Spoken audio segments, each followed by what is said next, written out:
do minicurso 1, Contratação e Fiscalização no auditório da Escoex, ministrado pelo auditor do TCE de Santa Catarina, engenheiro Alisson Mathieu. E aqui na plenária, convidamos para presidir a mesa do painel 1, Referências de Preços, o engenheiro André Luiz Mendes, auditor federal do Controle Externo do TCU.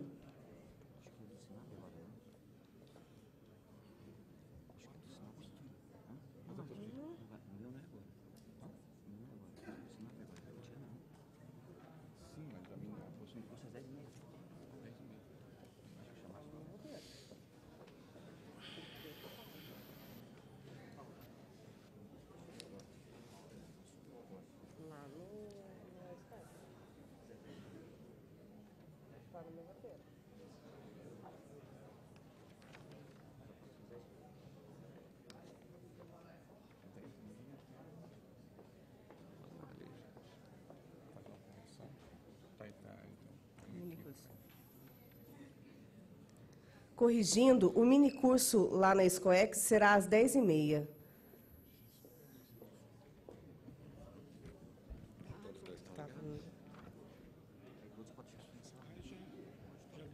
É automático? Ah, muito bem. Essas coisas modernas. Precisa ficar, só pega muito. 45 graus, logo ele evita aqueles puff. Ah, beleza. Falou, obrigado.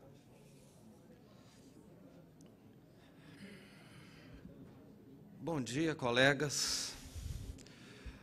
É um prazer estar aqui nesse encontro promovido pelo IBRAOP, pelo Tribunal de Contas do Estado do Mato Grosso do Sul, mais uma oportunidade para a gente trocar conhecimentos, experiências, e sair daqui um pouco mais de preparo para o exercício das nossas tarefas no dia a dia. Aqueles que não me conhecem, eu sou André Mendes, sou auditor do Tribunal de Contas da União e sou também membro do Conselho Deliberativo e um dos sócios fundadores do IBRAOP. Então, esse momento aqui para a gente está sendo de muitas lembranças, né, com as primeiras discussões, a fundação do Instituto lá em 2000 e tal. Quando fui honrado com o convite da nossa colega Narda, da presidente do IBRAOP, para presidir essa primeira mesa. Além de muito honrado, né, com esse convite, eu fiquei muito satisfeito quando eu vi qual era o tema que seria tratado, que seria do SINAP, a respeito do SINAP. E eu tenho uma relação quase passional com o SINAP, aí, porque a história dele nas obras públicas, eu tive a oportunidade de participar de algumas dessas etapas, né? E eu tive vendo aqui, então, que a nossa palestrante, a engenheira Tatiana, da Caixa Econômica Federal, né, ela hoje ocupa um alto cargo dentro da hierarquia da engenharia da Caixa Econômica Federal, e eu estava observando aqui que ela se graduou em engenharia em 1999. Por coincidência, foi em 1999 que eu fiz uma representação ao TCU, propondo ao TCU que assinasse o convênio com a Caixa para usar o SINAP e nos propiciasse o treinamento devido, né? Então, quando eu olhei isso, eu falei, poxa, uma pessoa se formou nesse ano, né? Em 1999, ela se formando e a gente fazendo representação, então eu pensei comigo, né? Gente, como eu estou ficando velho, né? Impressionante, o tempo passou, lá se foram 16 anos daquele ato. Uma colega, então, menina que estava se formando naquele momento, hoje vai nos brindar aqui com uma apresentação da sua área, uma área que ela coordena na Caixa Econômica. Bem, deixa eu convidar, desde logo, a engenheira doutora Tatiana Tomé de Oliveira, da Caixa Econômica Federal, para compor a mesa aqui conosco, e daqui a pouquinho ela vai nos brindar com a palestra dela. Por favor, Tatiana.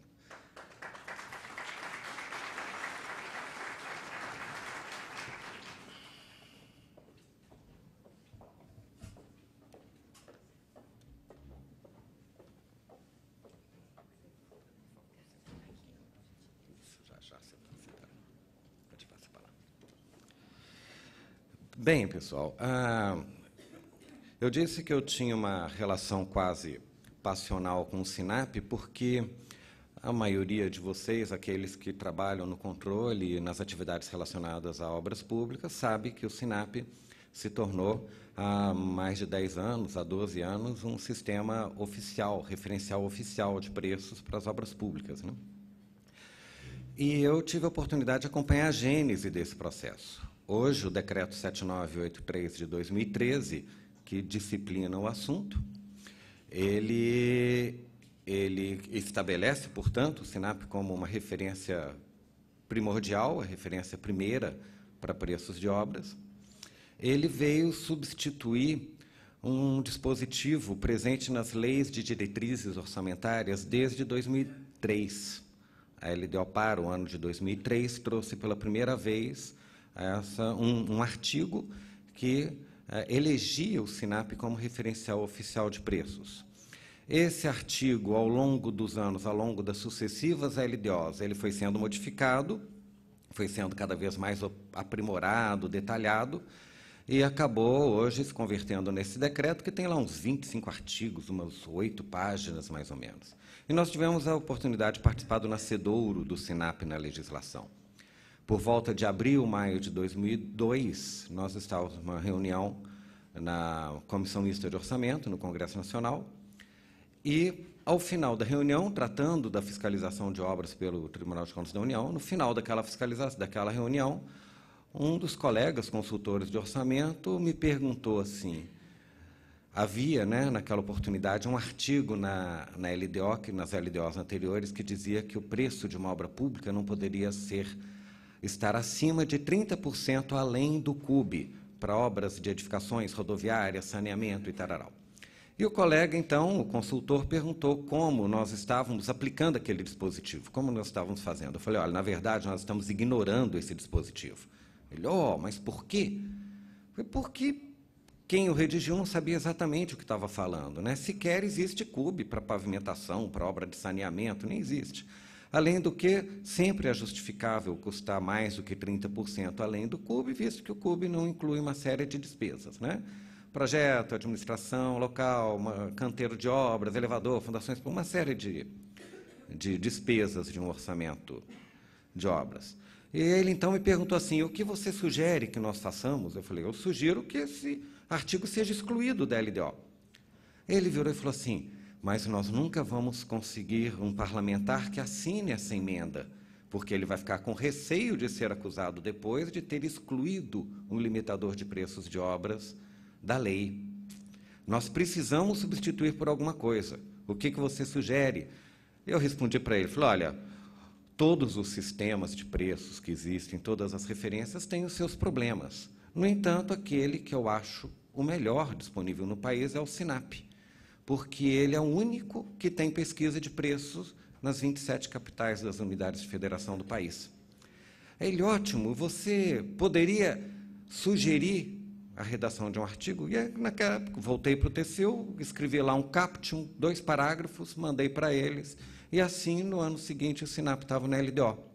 Para minha surpresa, não sabia que isso ia acontecer de forma tão singela. E, ao longo do tempo, muitos atores deram suas opiniões, suas sugestões, e isso foi mudando, e hoje virou um decreto tratando só do assunto. Bom, deixarei aqui de cansá-los com histórias e vou passar daqui a pouquinho a palavra para Tatiana, nossa colega Tatiana. A engenheira Tatiana Tomé de Oliveira, graduada em Engenharia Civil pela Universidade Federal do Rio Grande do Sul, em 1999, eu já adiantei. Cursou mestrado em 2002 e concluiu seu doutorado em 2005 em Engenharia Civil, também pela UFRGS. Também é pós-graduada em Gestão Pública pela Cândido Mendes.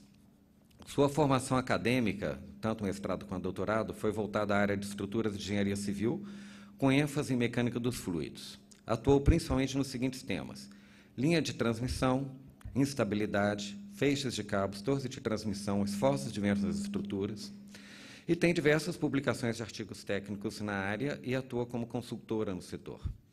Engenheira da Caixa Econômica Federal desde 2003, atuou, por coincidência, né, quando o SINAP estreou na lei, atuou na análise de projetos e acompanhamento de obras públicas e privadas, para fins de medição e serviços para liberação de recursos, na elaboração de avaliações de bens e de incorporações, com destaque para o mercado imobiliário, habitacional e engenharia de custos. É instrutora e tutora da Caixa desde 2005, onde vem capacitando profissionais nas áreas de análise de viabilidade de empreendimentos, incorporação imobiliária, avaliação de bens, geoprocessamento e engenharia de custos. Desde janeiro de 2013, a doutora Tatiana é responsável pela gestão técnica das composições unitárias do SINAP.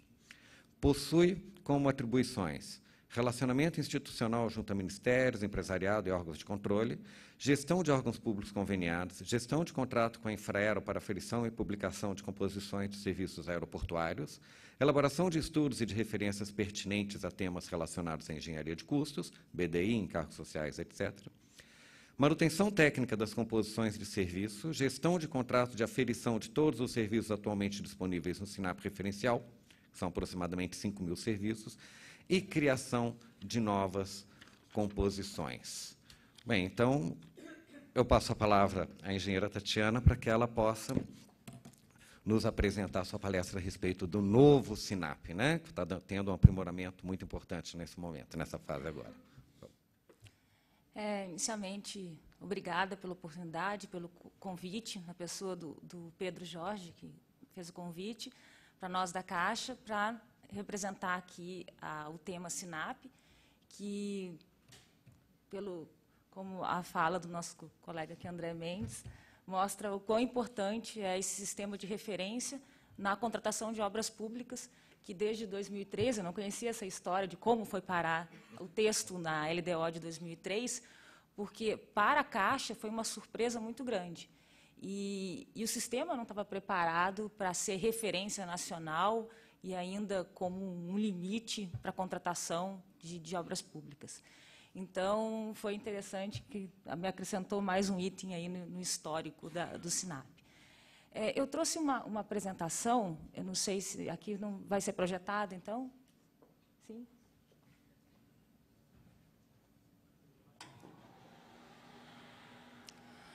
Bom, adiantando, já vou conversando um pouco mais, né? Mas, assim, como foi falado aqui na abertura do evento, a grande preocupação é com uma boa aplicação dos recursos públicos, né? Então, nesse sentido, um orçamento preciso, um orçamento consistente é parte fundamental das peças técnicas para se ter uma boa contratação de uma obra pública. E, para isso, para se ter um bom orçamento, nós precisamos, primeiramente, também como foi falado aqui na abertura, de projetos bem elaborados, de especificações bem elaboradas. Um outro item fundamental é um sistema de referência consistente, claro, transparente, que tenha estabelecido quais foram os critérios utilizados para se estabelecer aquela referência de preços. E um terceiro elemento importantíssimo é o papel do orçamentista, porque o sistema de referência é só um suporte, é uma ferramenta que dá digamos, um passo inicial nesse trabalho de formação de preços, que é muito mais amplo do que simplesmente o uso de um sistema de referência. Então, sem esses três elementos, projetos bem elaborados, bons sistemas de referência e o papel do orçamentista capacitado para fazer um bom orçamento, não conseguimos ter uma peça técnica adequada, né? Então, nós, na Caixa, somos responsáveis pela gestão técnica do SINAP e por isso, estamos, né, investindo para que, nesse item da engrenagem, para que tudo ande, para a gente conseguir realmente um orçamento preciso. Uma coisa que eu gosto de mencionar é que o sistema de referência ele é genérico. Então, nós, quando estamos fazendo um orçamento, cada orçamento é particular, é para um caso específico. E, infelizmente, não é possível retratar todas as situações, né, que podem acontecer num canteiro de obra. As composições do SINAP, elas representam as situações mais recorrentes. E o que nós estamos fazendo nesse processo de aprimoramento do SINAP é trazer uma descrição de qual situação que foi aquela adotada, qual é a situação paradigma que está ali retratada naquela composição de serviço. Então, é importante o papel aqui do orçamentista de adequar a referência, de verificar se ela está adequada à situação que ele quer orçar, e, se não estiver, fazer a adequação. Por exemplo, no sistema, o preço é capital. Nós temos aqui, por exemplo, em Dourados, né? Será que os insumos do SINAP, todos eles com preço aqui da capital, será que podem ser os mesmos praticados em Dourados? Talvez não. Então, cabe ao orçamentista fazer esse tipo de análise. A adoção de um sistema sem esse papel do orçamentista não adianta. Outra coisa importante, nós estamos falando de orçamento, tem a parte de custos diretos, indiretos, despesas, como foi mencionado aqui pelo André Mendes também, que são itens importantíssimos, que devem ser bem mensurados na planilha de preços, no orçamento. Isso não está diretamente no sistema de referência. Não é só saber utilizar o sistema que vai conseguir fazer uma boa formação de preços. Eu tenho vários outros itens que devem ser ali agregados.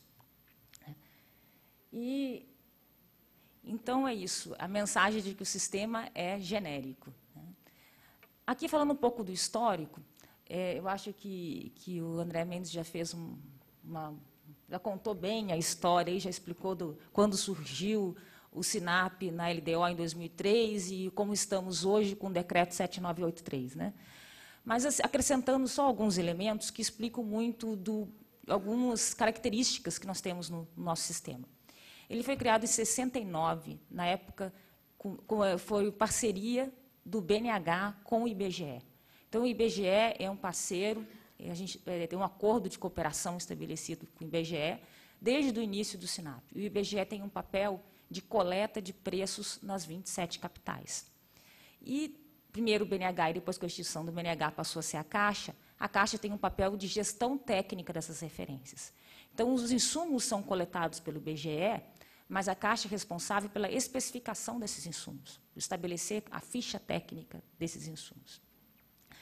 Então, além dessa parceria, é importante dizer que, como ele foi criado pelo BNH e depois foi para a Caixa, mas a intenção era foco em obras habitacionais. Edificações, em geral, depois foi ampliado para edificações institucionais também. Mas isso explica muito do porquê que o SINAP, até hoje, ele é mais abrangente, mais forte, tem mais referências na área de edificações. Apenas na década de 90, que, por uma determinação do Conselho Curador do FGTS, de que os recursos do fundo deveriam ser utilizados com o balizamento com a orçamentação realizada pelo SINAP. Então, na década de 90, em 93, 94, o que a Caixa fez? Ela precisava ampliar, então, o SINAP para uso em obras de saneamento e infraestrutura também, além da parte de edificação. Então, ela fez uma chamada pública e recebeu de 133 instituições diferentes, instituições públicas brasileiras, que cederam as suas referências, na época, as suas composições. Então, recebemos as composições de forma analítica, mas sem um caderno explicativo de qual foi o critério utilizado para a elaboração daquela referência. Então, aí os senhores imaginam, nós realmente ficamos com um balaio, com composições oriundas de 133 diferentes instituições, muitas até representando o mesmo serviço, mas a descrição não permitia, era pobre no sentido de explicar, de diferenciar um serviço, uma composição da outra. Então, nós ficamos com aproximadamente 10 mil composições que precisavam de um saneamento, de uma verificação. Isso foi feito em 2009, onde se escolheu as composições mais consistentes, para não haver duplicação, e se criou o SINAP chamado referencial, que passou a ser publicado na internet, em 2009. Então, a partir daí, foram mantidas as composições, mas não teve investimento de se verificar se elas são realmente adequadas à realidade das obras brasileiras. E esse trabalho de fazer essa verificação, de fazer esse aprimoramento mesmo no sistema, ele iniciou em janeiro de 2013. E hoje, nós estamos na metade do caminho. Né? Nós já concluímos a metade das composições do SINAP já foram aferidas. Eu vou explicar aqui um pouco para vocês o que está sendo esse processo de aprimoramento, de aferição, e também de verificação de todos os insumos também do SINAP. Bom, para quem, eu acho que todos aqui devem conhecer, mas o nosso sistema é dividido em insumos. Insumos no SINAP, além de material, mão de obra e equipamento, né, que classicamente são insumos, nós temos também insumos de serviços terceirizados, de locação de equipamentos. O que quer dizer? A gente trata como insumos porque o IBGE faz essa coleta diretamente nas 27 capitais, mas muitas vezes são serviços que estão sendo considerados insumos ali. E temos também composições de serviço, que são, ali acho que está exemplificado, alvenaria de vedação, por exemplo, uma composição de serviço que tem, dentro da composição eu posso ter outros insumos, componentes, e posso ter composições auxiliares. Então, o sistema está montado assim, insumos, composições, e nós temos orçamentos referenciais, que estão publicados hoje também na internet, que são elaborados a partir dessas composições de serviço. O que é publicado com variação de preço todo mês são relatórios de insumos e de composições. Bom, quanto à gestão dos insumos, eu comentei que é uma parceria entre a Caixa e o IBGE. O que hoje está diferente? A equipe que fazia a gestão técnica do SINAP, até 2012, na Caixa, eram 5 pessoas na matriz. Uma equipe que não tem, só respondia às auditorias, né? Não tinha estrutura nenhuma para fazer um trabalho como o que está sendo feito, que os senhores vão ter oportunidade de ouvir. Um trabalho realmente técnico e realmente de revisão de todas as referências. Hoje, a equipe do SINAP, nós somos em 24 pessoas que trabalham na matriz, e ainda temos apoios, que vocês vão ver, de contratações externas. E uma grande contratação que nós fizemos foi, em janeiro de 2013, que nós assinamos contrato com a FDTE. Foi a partir de licitação, foi uma concorrência técnica, né, por técnica e preço, em que a FDTE foi a vencedora, que é a Fundação de Desenvolvimento Tecnológico e Engenharia. É uma fundação ligada à Politécnica, à USP, e ao departamento lá de Engenharia Civil da universidade.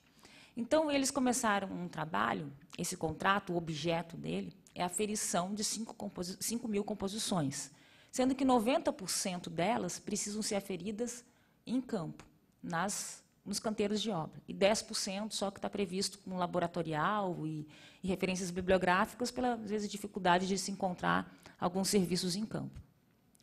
E esse contrato tem estão bem definidos alguns critérios, né, que é interessante se falar aqui. Um deles é que as obras coletadas elas precisam ser representativas do território brasileiro. Então, nós estamos trabalhando com 10 praças de aferição.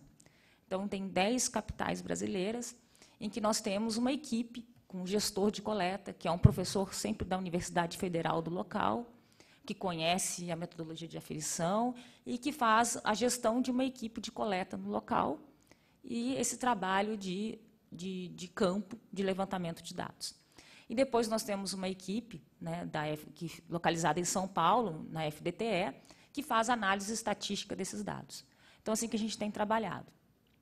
E no contrato também está prevista a aferição com algumas exigências. Uma delas é que, para cada serviço, se tenha 10 obras, né, e ainda com representatividade nacional. Que seja balizado em 10 obras e que a medição tenha seja pelo menos de 5 dias de duração. Tá? Isso porque nós temos aí uma grande variação de produtividade no canteiro de obra, da mão de obra, né? Além desse grande contrato, junto com a FDTE, nós temos um acordo de cooperação com o IBGE, que é o nosso outro parceiro, né, na gestão do SINAP. Nesse acordo de cooperação, o que mudou? Né? Além da equipe da Caixa aumentar, a equipe do IBGE também aumentou, e hoje nós temos um grupo de acompanhamento desse trabalho da Caixa e do IBGE, que a gestão é do Ministério do Planejamento. Então, nós temos reuniões periódicas, onde o Ministério do Planejamento, que organiza, mas tem participação do Ministério das Cidades também, da Caixa, do IBGE, dos envolvidos, para verificar se as partes, né, tanto o IBGE quanto a Caixa, estão cumprindo o cronograma de trabalho, se o trabalho está sendo bem realizado, para a apresentação de relatórios de entrega desse trabalho de revisão. E, atualmente, nós temos 5.000 insumos, e estamos tendo uma mudança muito expressiva nos insumos, porque nós fizemos uma revisão já de praticamente 4/6 de toda a base de insumos, porque eles foram divididos em blocos semestrais ao longo de 3 anos. Então, nós estamos bem avançados em criação de novos insumos aí, justamente para atender esse trabalho de aferição. Uma coisa importante para o usuário saber é como é a metodologia essa de coleta de preços de insumos. Resumidamente, né? Desde o início da criação do SINAP, se viu que seria um trabalho muito grande, muito custoso, né, de se fazer coleta de preços nas 27 capitais para os 5.000 insumos do sistema. Então, o que se fez? Se usa a metodologia de família. Se elege um insumo que é o mais representativo, que é o mais comercializado em nível nacional, e se monta grupos de insumos que são similares, seja no processo de fabricação, no uso. Por exemplo, aqui na tela está o exemplo de tubo de PVC soldável. Então, eu tenho tubo de PVC soldável de diversos diâmetros. O pai de família adotado é aquele diâmetro que é mais praticado no mercado. E os demais são os outros diâmetros que se entende que tem um preço, tem a possibilidade de se correlacionar o preço dos que a gente chama representados com esse pai de família, que é o representativo. Então, como é que o trabalho é feito pelo IBGE? A coleta mensal é feita só para os pais de família. Esses outros itens da família, eles são coletados a cada 3 anos e se estabelece coeficientes de representatividade. Qual é a correlação entre o preço do filho com o preço do pai? E a partir desse coeficiente é que se obtém os preços deles mensalmente, de todos os 5.000. Então, assim, em resumo, se pesquisa aproximadamente 500 insumos todo mês para se ter preço de 5.000 no sistema. Quando eu entrei na equipe da Caixa, fui chamada para esse desafio lá em 2012, entrei em 2012 para cuidar desse processo de aprimoramento do SINAP. Nós fizemos ali, montamos uma estratégia de trabalho. E uma das premissas que foram assumidas era de dar transparência ao sistema. Uma das grandes críticas que a gente sempre teve do SINAP é que o SINAP era uma caixa preta, né, com composições, com insumos que as pessoas desconheciam os critérios, desconheciam a descrição da composição de forma analítica, porque isso era publicado na internet de forma sintética.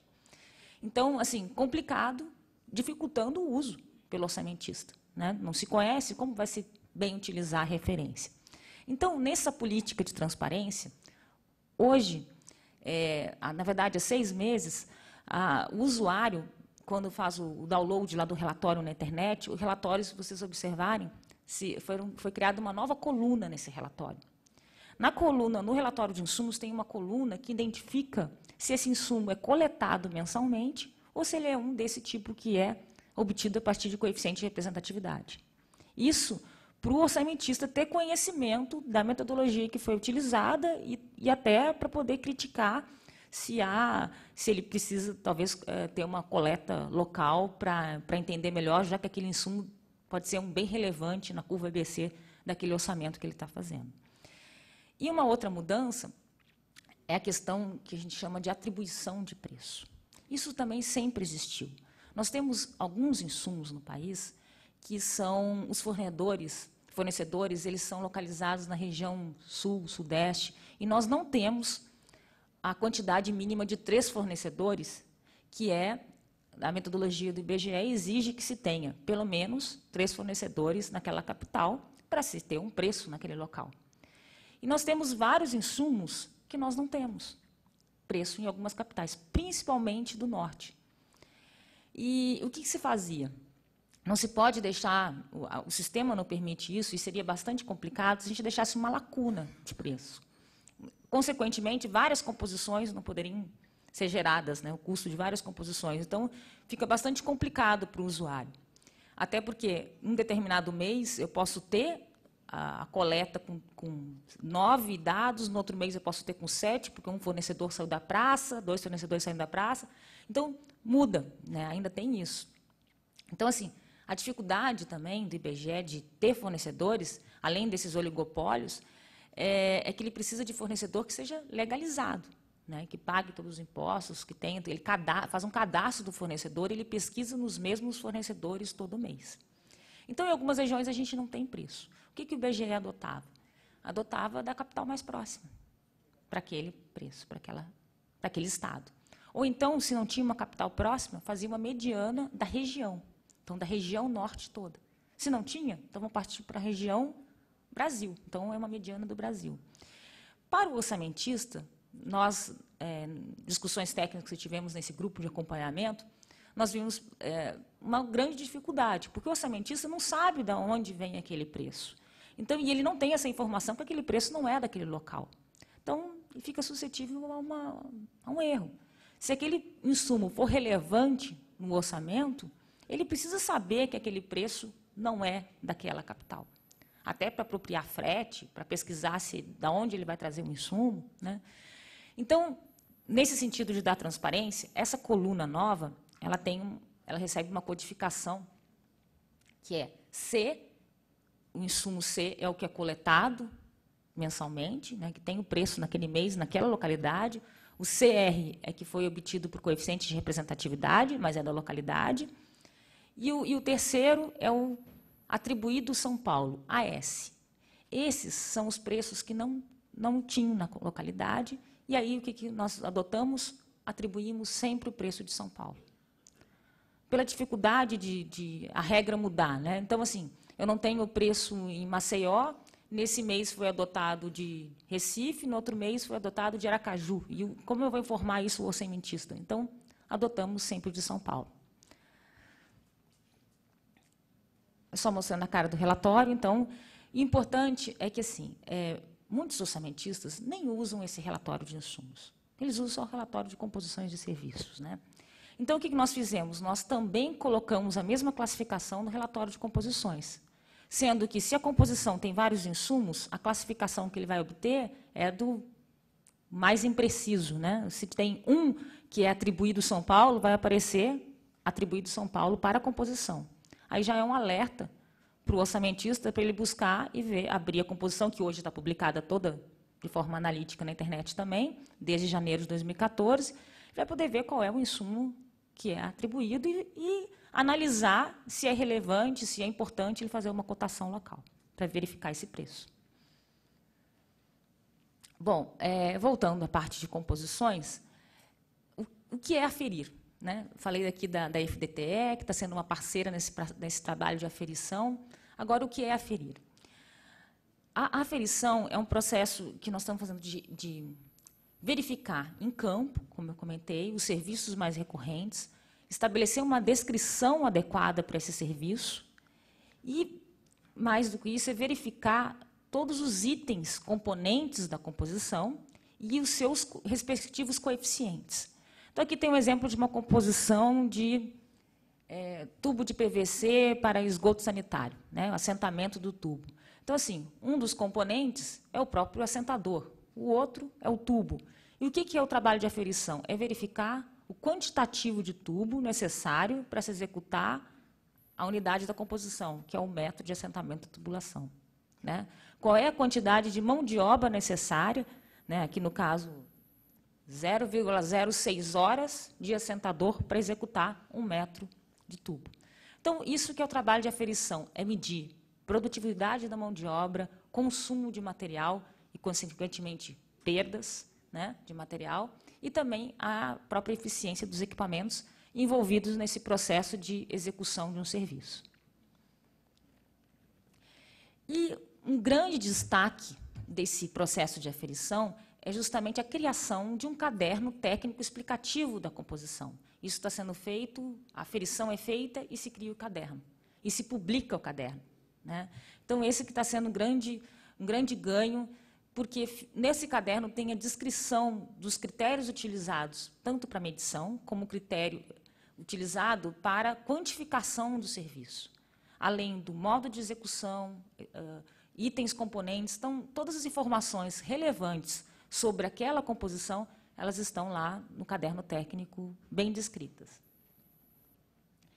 E esse trabalho também de aferição está priorizando a inserção de serviços novos, porque as composições que nós temos no SINAP, nós agora temos só metade, que a outra metade já foi aferida, mas as composições são da década de 90.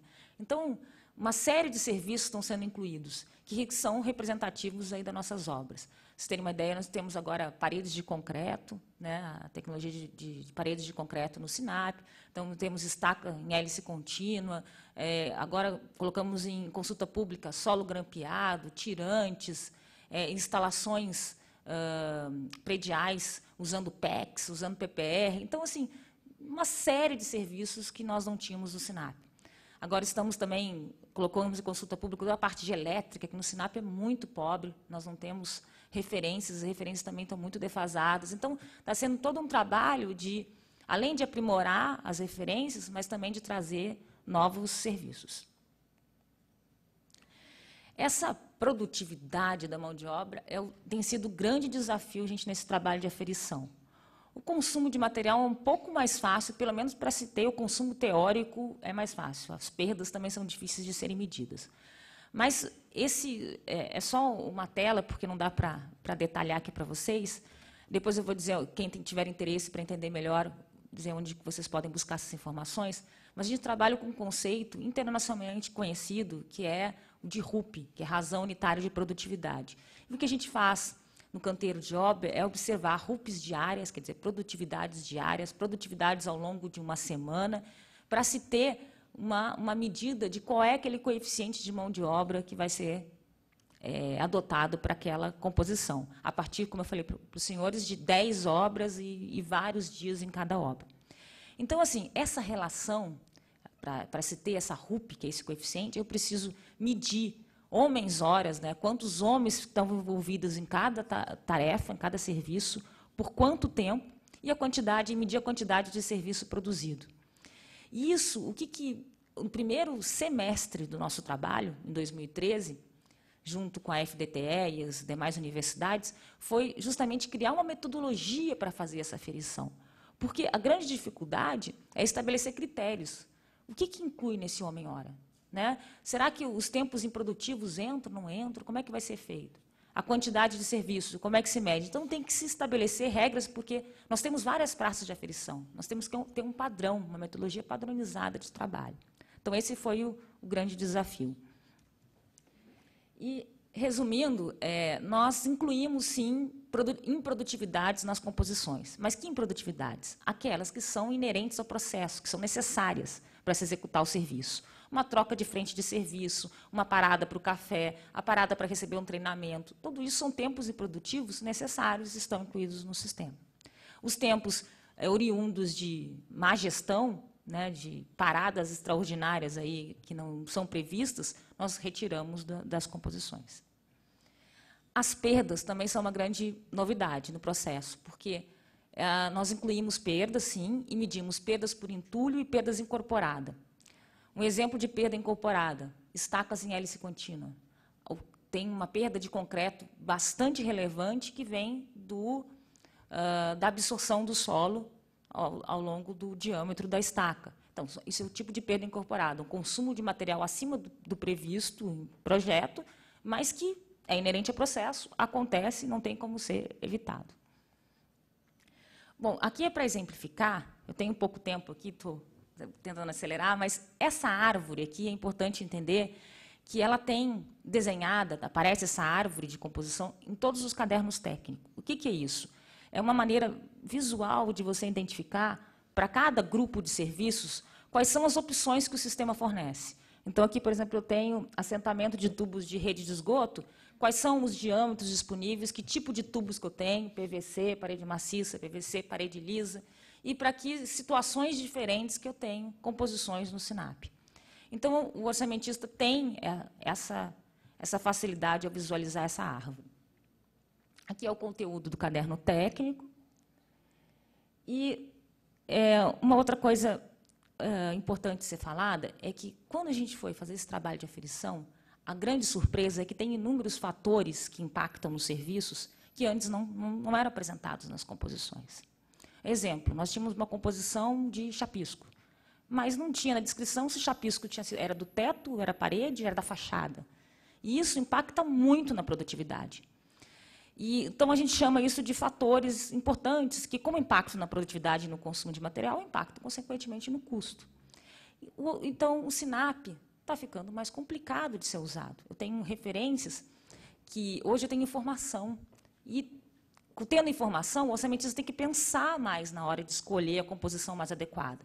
Então, a grande dificuldade desse trabalho está sendo a quebra de paradigma de que o orçamentista é fundamental e de que ele tem que trabalhar, que a formação de preços é um trabalho técnico, né?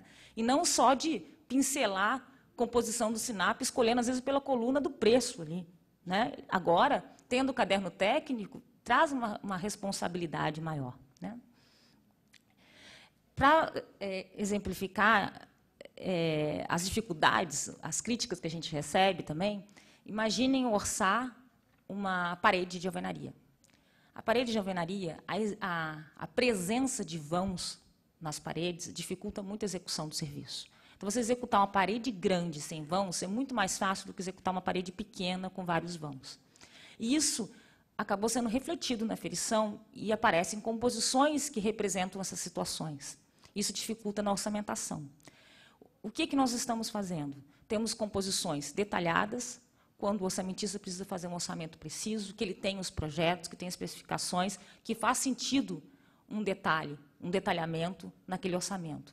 E temos composições que a gente chama de representativas, que são simplificações dessas, criadas a partir de projetos padrões, se estuda uma ponderação dessas diferentes composições. Então, o sistema todo está oferecendo composições detalhadas e composições simplificadas. Então, nós temos composições de instalações de água fria com tubulação e conexão de forma detalhada, e temos composições por ponto de instalação. Mas foram construídas a partir de critérios técnicos, a partir de estudo de vários projetos, e elas têm um caderno técnico explicativo, mostrando, inclusive, as plantas baixas dos projetos utilizados. Bom, vou passar aqui, já que o meu tempo já estourou, só para falar uma coisa que eu até vi aqui quando eu estava sentada aqui cedo, várias pessoas comentando sobre os encargos complementares no SINAP. Os encargos complementares foram incluídos no SINAP desde junho de 2014, e eles foram calculados como custo horário e estabelecida uma composição de mão de obra, onde se agrega 6 parcelas. Deixa eu mostrar aqui. 6 parcelas. Alimentação, transporte, seguros, EPIs, ferramentas e exames médicos obrigatórios. Esse trabalho foi feito por equipe nossa interna, Caixa, e passa pela interpretação de cada convenção coletiva das capitais, quer dizer, a convenção mais recorrente em cada capital, para se entender qual é a regra, quais são as exigências de alimentação e transporte, para se determinar esse custo. E foi feito todo um estudo também detalhado para os demais itens aí, IPIs, ferramentas, exames médicos e... né, e se teve uma troca em junho de 2014, todas as composições do SINAP, nós trocamos o insumo, mão de obra, por uma composição de mão de obra que já inclui esses itens. É importante de ser ressaltado porque se tirou a obrigação de se detalhar esses itens na planilha, já que já estão dentro das composições. Então, cuidado se não se ter esse custo duplicado na hora da formação de preços. Okay? Bom, para finalizar, né, onde é que nós estamos hoje? O objetivo é se aferir todas as composições do SINAP. Hoje nós já temos 2.500 aferidas. Essas 2.500 nós temos caderno técnico publicado na internet, com a inclusão de uma série de novos serviços. E nós estamos buscando fazer um processo bastante transparente e participativo. Então, desde o início, quando criamos a metodologia de aferição, nós convidamos representantes dos órgãos de controle, aqui, TCU, CGU, Polícia Federal e Ministério Público, para uma reunião lá em Brasília, apresentamos a metodologia, eles criticaram, fizeram contribuições, e o mesmo a gente fez para os representantes de classe, para os empresários. Então, nós temos uma agenda mensal com todos esses envolvidos no processo, em todos os setor produtivo, órgãos de controle, usuários internos caixa. Então, a gente tem uma série de players aí que estão envolvidos nessa melhoria do processo do SINAP. E temos também a política de todas as mudanças, todas as novas composições ou novas metodologias passam por consulta pública pelo período de 60 dias, na internet, antes da gente inserir no sistema. A internet, a página, se vocês não conhecem ainda, né, é ali www.caixa.gov.br/SINAP, e hoje tem informações ali bem diferenciadas. O catálogo de composições, que são as composições todas abertas também, as memórias de cálculos de encargos sociais, de encargos complementares. E aí um ponto bastante importante, nós temos um manual de metodologias e conceitos do SINAP, que está lá também publicado para download, e nesse manual temos capítulos, 4 anexos que tratam das metodologias específicas, de encargos sociais, de encargos complementares, a parte de custo horário de equipamentos e a parte da própria aferição, da metodologia utilizada para aferição. Então, esse manual é importantíssimo para o uso do sistema. Isso, gente. Obrigada. Desculpa pelo tempo.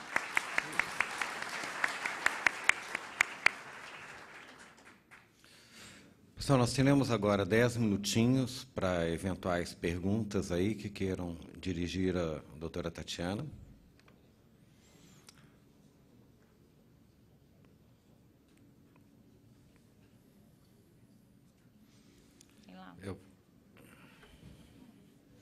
Está chegando aí com o microfone.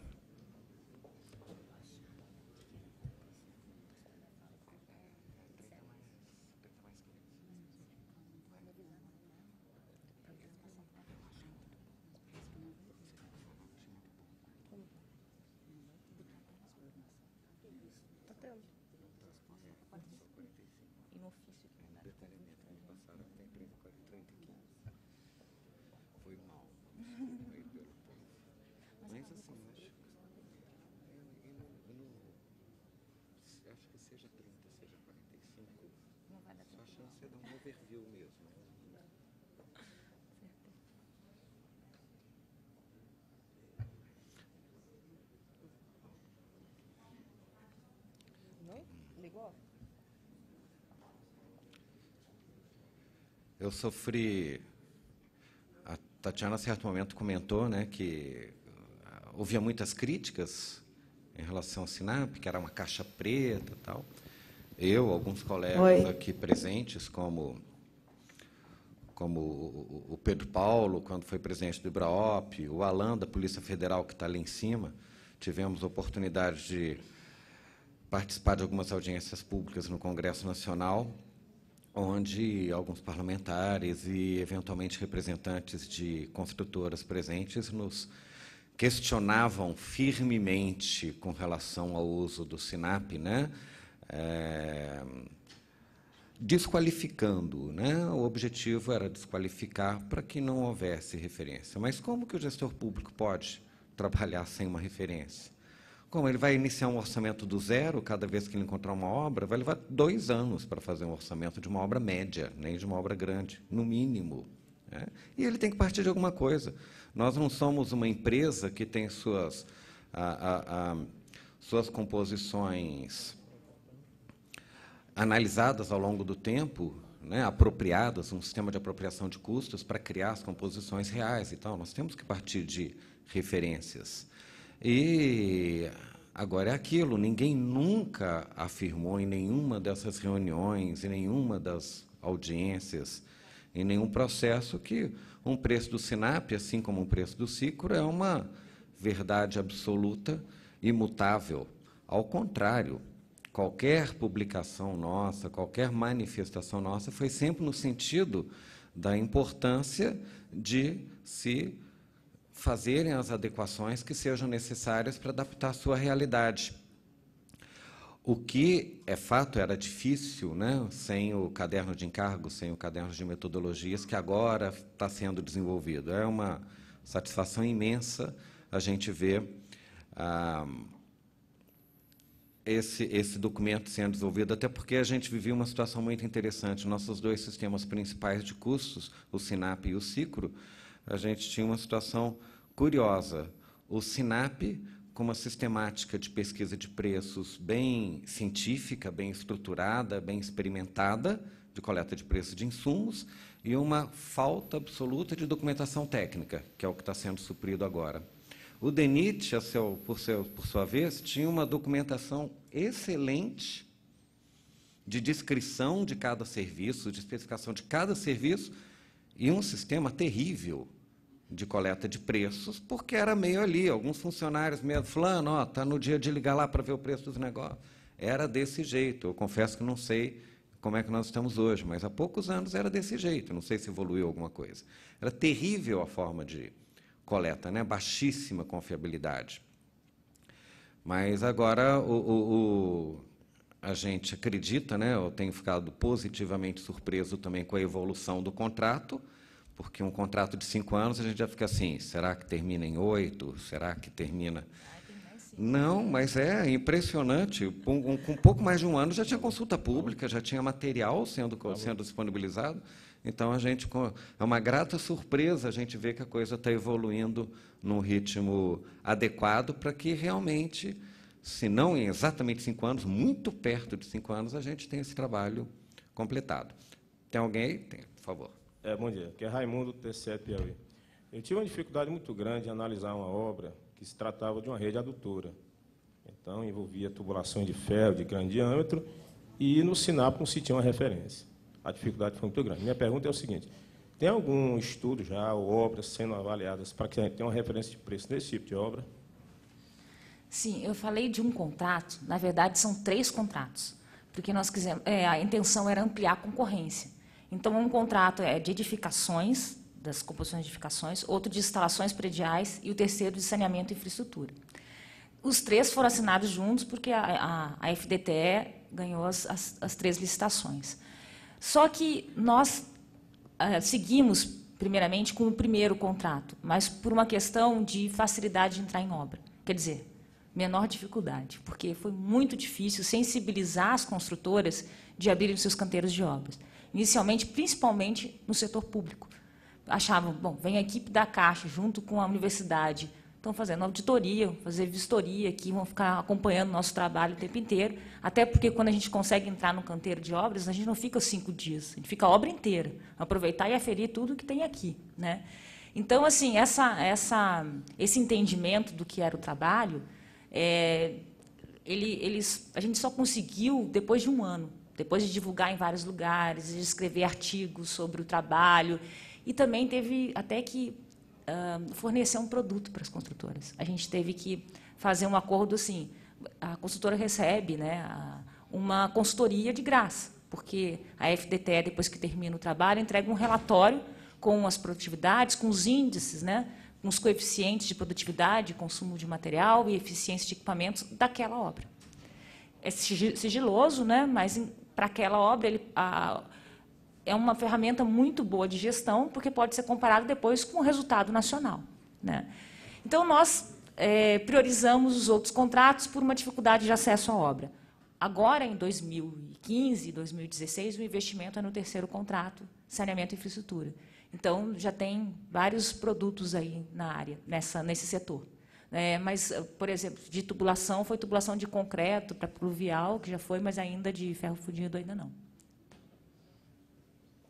Tem aquele problema de não ter fornecedor, né? Aí é o preço do insumo. O preço do monopólio, né? Quase monopólio. Mas a gente combinou com o IBGE que põe preço de São Paulo nesse caso e vai colocar lá que foi atribuído. Eu lembro que vocês tiraram para nossa culpa. Teve um processo. Neste momento, o presidente da mesa fará a entrega do certificado e da lembrança ao palestrante.